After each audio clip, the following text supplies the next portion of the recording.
गजाननं भूतगणाधिसेवितं कपीर्थजम्बू फलचारुभक्षणम् उमासुतं शोकविनाशकारकं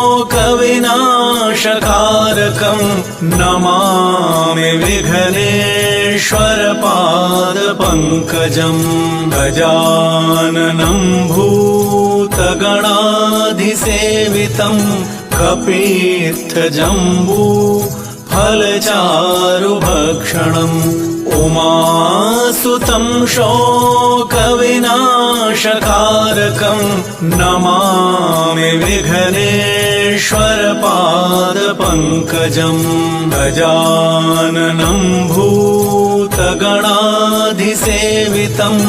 कपीर्थजम्बू फलचारुभक्षणम्।